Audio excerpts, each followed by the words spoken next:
Well, just a few weeks ago, the New York Times published a piece celebrating the so-called deep state. They told us it was protecting America from the harmful effects of democracy. But it turns out that most Americans don't like being told they are ruled by unelected bureaucrats and that their votes mean nothing, and that no matter what they do, no matter how assiduously they organize, they can't change policy at all. So even as an army of bureaucratic termites tries to impeach the president for delaying military aid to a corrupt regime on the other side of the planet, CNN is busily assuring Americans that there definitely is no establishment agenda in Washington. You're a racist if you think otherwise. I think there is this fantasy that there is this resistance within these organizations like the FBI and the CIA and the State Department, which in my experience are not exactly left-wing outfits. Yeah, there is, of course, no deep state. There is no resistance within the bureaucracy across government agencies pushing against this president. You'd have to agree that now totally. The impeachment inquiry is underway, sparked by a complaint from someone within the intelligence community. It feeds the president's concern and often used term about a deep state being there to take him out. Thank God for the deep state. I mean, I think, everyone here has seen this progression of diplomats and intelligence officers and White House people trooping up to Capitol Hill right now and saying, these are people who are doing their duty, who are responding to a higher call. It doesn't, I guess it doesn't, well, think about it for a minute. With all of the people who knew what was going on here, it took an intelligence officer to step forward and say something about it, which was the trigger that then unleashed everything else. Now, why does that happen? What I tell American people why that happens is this is the institution in the U.S. government that, with all of its flaws, and it makes mistakes, is institutionally committed to objectivity and to telling the truth. It is one of the few institutions in Washington that is not in a chain of command that makes or implements policy. Its whole job is to speak the truth. It's engraved in marble in the lobby. This dysfunctional...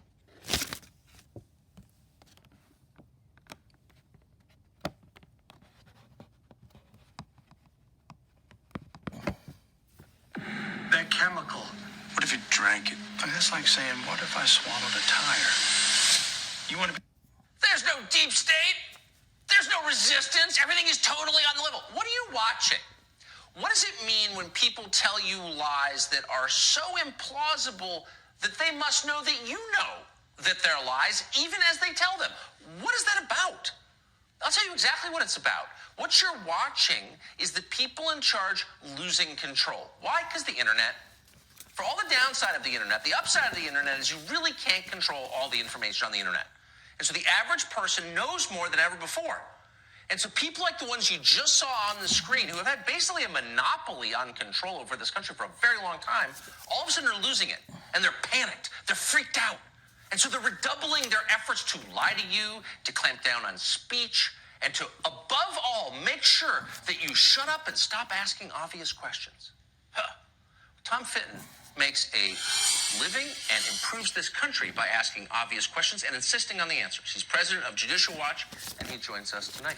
So, Tom Fitton, you just saw CNN assuring us, and not just assuring us, scolding us for daring to believe that there was a kind of unchanging permanent agenda in Washington. You live in Washington. What do you think? Oh, there certainly is. You see this with this whole debate where the president's own political appointees are opposing his campaign promise that he was trying to implement to hold back on foreign aid and be skeptical of it. Andrew McCabe is a classic case. We just had a document written by Andrew McCabe come to us under the FOIA where he's talking about wearing a wire on the President of the United States. We have confirmation. They were talking about invoking the 25th Amendment to lawlessly remove him. And he tells us there's no resistance. These folks don't like Republicans generally in office, and certainly not the type of Republican that Donald Trump is. And they oppose his policies and think of ways to resist it. And it means breaking the law oftentimes to do so. We have potentially, in this case of this impeachment, leaks of classified information that ended up in Adam Schiff's office that he later lied about. I just can't believe that these officials are so oblivious. Well, I guess I can. So oblivious to the arrogance that they exude as they substitute their own will or try to substitute their own will for the will of the elected leader of America, Yeah. which is Donald Trump. It's unbelievable. It is unbelievable. I'm just thankful that Jeff Zucker isn't very smart, or else they'd be churning out effective propaganda on CNN. As it is, their lies are so transparent that nobody is fooled. Nobody stuck in an airport has his mind changed by CNN. Thank heaven. Andrew McCabe is waiting to hear from the Justice Department whether he's going to be prosecuted for lying 4 times about a leak. James Comey stole exactly. Sold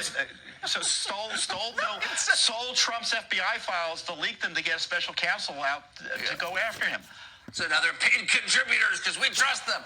Tom Fitton, thank you tonight and always. Appreciate it. Thank you.